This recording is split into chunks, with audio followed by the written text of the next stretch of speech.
आज हा निराळा जो पदार्थ आहे त्याचं नाव आहे शार्ले किंवा शार्ला याप्रमाणे। हा एक पंजाब मधला प्रकार आहे। माझी जाऊ तेव्हा दिल्लीला राहत होती त्यामुळे तुम्हाला थोडासा माहिती होता। त्याची चटणी आपण ही बघतोय। मुळ्याचा पाला आहे, मीठ, कोथिंबीर, जिरं, हिरव्या मिरच्या, आलं आणि त्याला मस्तपैकी लिंबू पिळायचं आपल्याला। आजच्या वाढदिवसाच्या निमित्ताने मी हा जरासा नवीन प्रकार करून बघते। कोथिंबीर, मीठ घातलेलं आहे, मिरच्या आपल्या आवडीप्रमाणे, थोडंसं आलं, जिरं,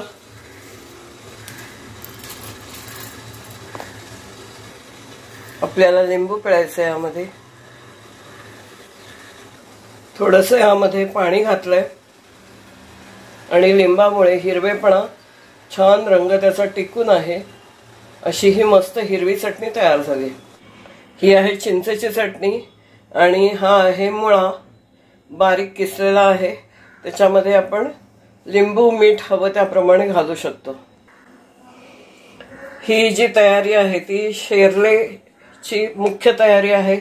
याकरता बटाटे बारीक चिरलेले आहेत, नवीन मला काही मिळाले नाहीयेत, पण मध्यम सालासकट असे बटाटे चिरलेले आहेत।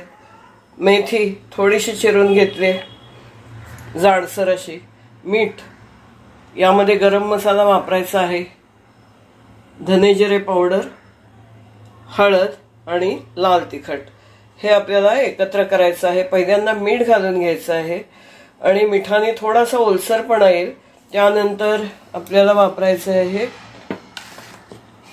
डाळीचं पीठ।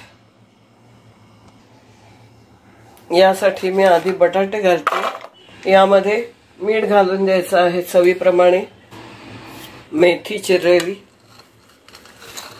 हे जरासं आपल्याला कालवून घ्यायचं आहे।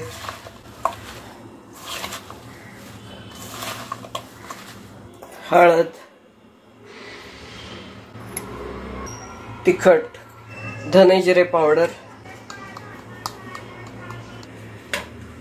गरम मसाला सर्व मिक्स करून घ्यायचं आपल्याला। हे सर्व छान एकजीव झाल्यानंतर आपण त्यामध्ये डाळीचं पीठ घालणार आहोत। हे मिश्रण आपल्याला आता कालवायचं आहे। थोडंसं पाणी पण याला घालावं लागणार आहे, त्याप्रमाणे घालायचं आहे आपण। पाणी आपण जरुरीप्रमाणे घालायचं आहे। हे आपल्याला तळून घ्यायचंय, त्यामुळे कढई ठेवलेली आहे, तेल घालायचंय यामध्ये।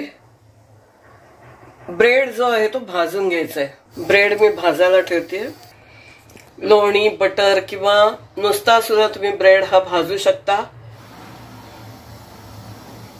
हे वडे आपण यावर थापूही शकतो प्लास्टिकवर।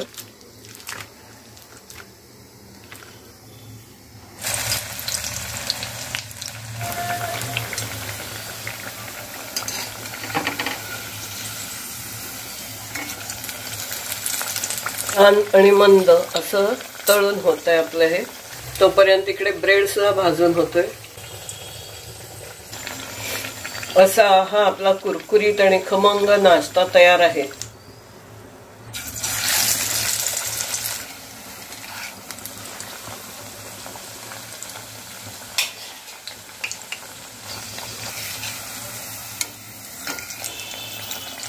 मी इथे मीठ मुळा नुसताच न ठेवता याच्यामध्ये दही पण मिसळणार आहे, म्हणजे दह्याची कोशिंबीर तयार होईल। कालवायची आहे ही आणि चिंचेची चटणी केलेली आहे, ब्रेड भाजलेला आणि अशी ही डिश मस्त तयार आहे। मोहरी ठेवलेली असते याप्रमाणे की कशातही त्याचा वापर करता येतो। फोडणी तर न करता सुद्धा भाजलेली असल्यामुळे ती खमंग लागते। तर अशी ही मोहरी घातलेली आहे आणि थोडासा कढीपत्ता आणि जिरं तळूनच ठेवलेलं असतं, तर तेही यामध्ये मिसळून देते। अशी ही आपली मुळ्याची कोशिंबीर तयार आहे।